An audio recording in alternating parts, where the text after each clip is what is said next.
Salam, dəyərli dostlar, dəyərli izləyicilər, təkrardan hər birinizi salamlayıram. Allah hər birinizi var eləsin, Allah bərxudar eləsin diləyirəm, dəyərli izləyicilər. Bugün artıq biz, belə deyək ki, bir sual, bir cavab verilişimizin ikinci bölümündəyik.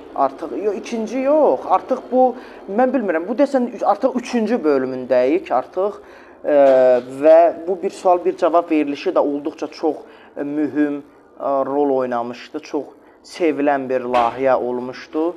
Ona görə hər birinizə təşəkkür edirəm. Salam. Deməli, bugünkü çıxışımızdakı danışacağımız mövzu nədir? Zamanı idarə etmək mümkündürmü? Bugün bu haqda danışacağıq qısa. Ümumiyyətlə, insan həyatında ən çox istifadə edilən söz sizcə nədir? Görün, bu sizə tanış gələcəkmi? Vaxtım yoxdur.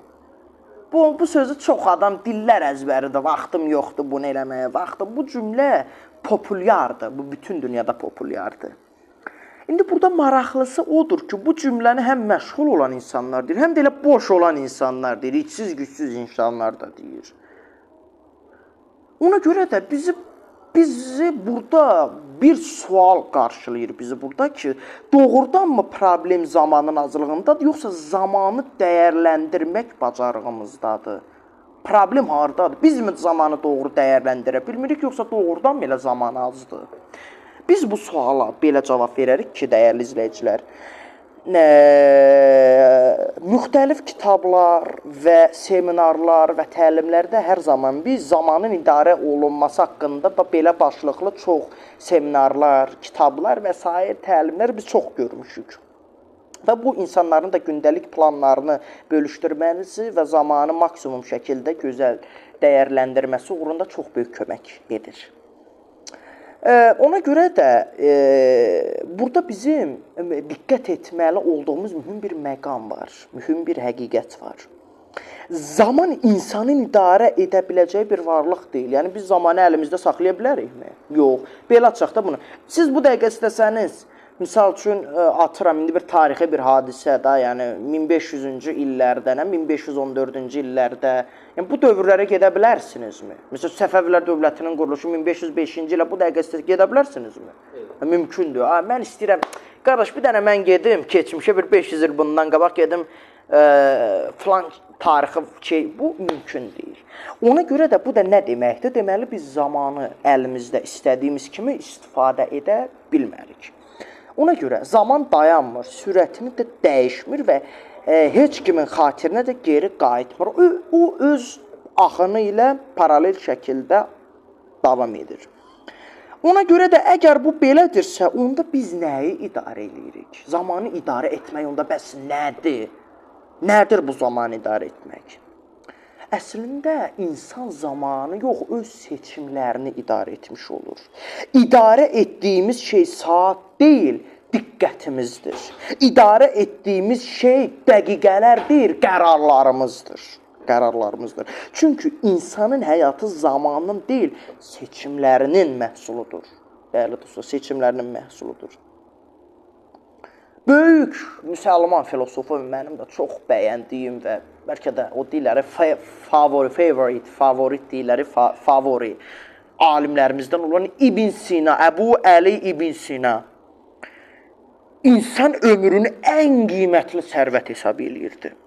Yəni, onun düşüncəsinə görə itirilmiş sərvət yenidən qazanıla bilər, amma belə deyək, itirilmiş sərvət yenidən qazanıla bilər, itirilmiş, belə deyək ki, sağlamlıq əgər çox ağır deyilsə, yenidən bərpa oluna bilər, lakin keçmiş zaman heç bir vaxt geriyə qayıda bilmir. Ona görə bu yaşadığımız dövrün, bu saatımız bizim qızılımızdır. Başa düşürsünüz, dəyərli dostlar. Və ona görə də biz bu fikir üzərində bir qədər düşündükdə artıq bir maraqlı bir nəticəyə gəlmiş oluruq. Nəticəmiz odur ki, bitirirəm. Çox qısa yormayaq özümüzü, lazım deyil. Oturun, düşünün, xahiş edirəm. Mən də, indi deyərsiniz, bu çox təkəbbürü danışır. Əstəğfurullah, əgər elədirsə də Allahım məni bağışlasın. Amma mənim özümdə də dostlarım şahiddir ki, mən qutarandan sonra deyirəm ki, görən səhv dediyim yerlər oldu mu, nəsə bir qüsurum oldu mu, zad mən özüm soruşuram. Ona görə də biz bu nəticəyə gəlirik ki, insan əslində vaxtını itirmir. İnsan həyatını itirir.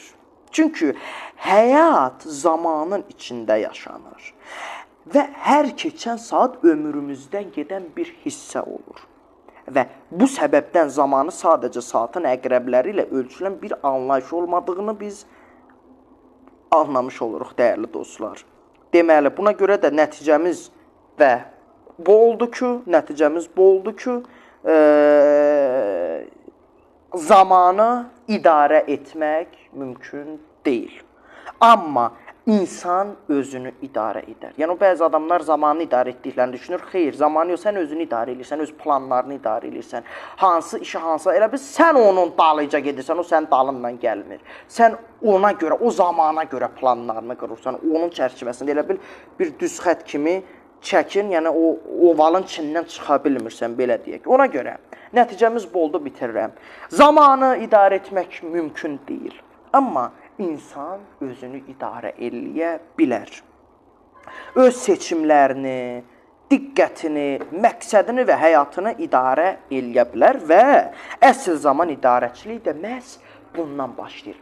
Planları, həyatı doğru istiqamətdə atmaq lazımdır. Çünki zaman heç bir vaxt dayanmır, durmur. İndi o qiyamət, bunlar istisna olmaqla inşallah, yəni o vaxt ayrıdır. Ona görə də bizim nəticəmiz də bu oldu ki, zamanı idarə etmək mümkün deyil, insan öz həyatını idarə eləyə bilər, dəyərli dostlar. Bura qədər bir əlavə sualınız varmı? Çox təşəkkür edirəm. Gələcək verilişimizdə görüşənə qədər sağ olun, var olun, özünüzə yaxşı baxın. Təşəkkürlər.